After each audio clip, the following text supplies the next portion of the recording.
Shalom Jemaat Kristus yang dikasihi dan mengasihi Tuhan, kembali lagi di GKM Menyapa. Saudara, masih ingatkah saudara dengan lagu sekolah minggu tentang 12 murid Yesus? Mungkin ada banyak versinya ya, tapi versi yang saya tahu bunyinya seperti ini. Simon, Petrus, Andreas, Yakobus, Yohanes, dan seterusnya.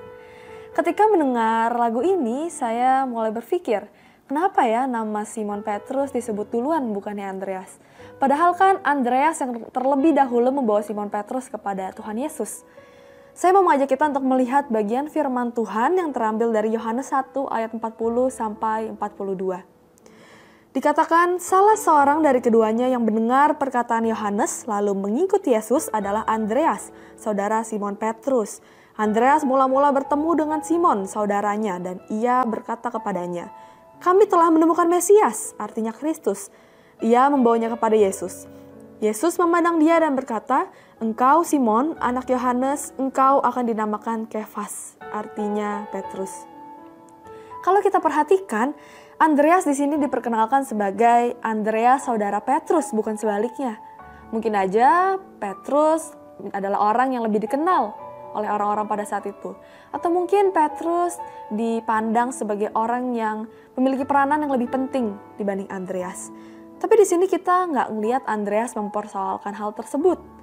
Andreas nggak protes sama Tuhan ketika Tuhan memilih Petrus sebagai batu karang yang teguh dan mendirikan gereja di atasnya.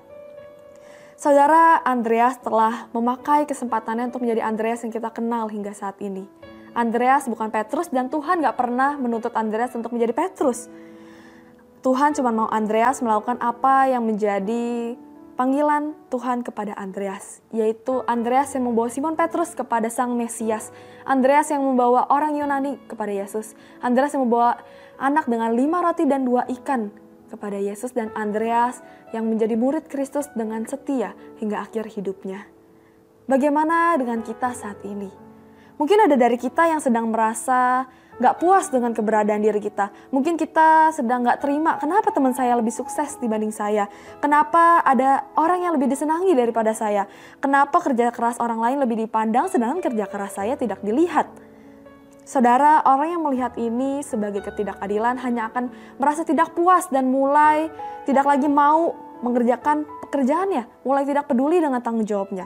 Dan pada akhirnya kita hanya akan menjadi orang yang gak lagi mau mengerjakan tanggung jawab kita. Mungkin kita akan berpikir, percumalah saya melakukan ini dan itu, toh orang tetap tidak akan menghargai usaha saya. Percuma saya membuang-buang waktu saya, tenaga saya, kalau pada akhirnya saya tidak dihargai dan tidak dipandang. Atau kalau dalam rangka bulan misi, mungkin ada dari kita yang berpikir percuma saya membawa orang kepada Kristus kalau pada akhirnya usaha saya tidak dihargai dan dilihat oleh orang lain. Tapi Bapak Ibu Saudara, mari kita melihat kembali pada firman Tuhan. Firman Tuhan menggambarkan kehidupan orang percaya sebagai tubuh Kristus. Semua orang, siapapun orangnya, apapun perannya, adalah tubuh Kristus. Dan kepala dari tubuh itu hanya satu, yaitu Kristus itu sendiri.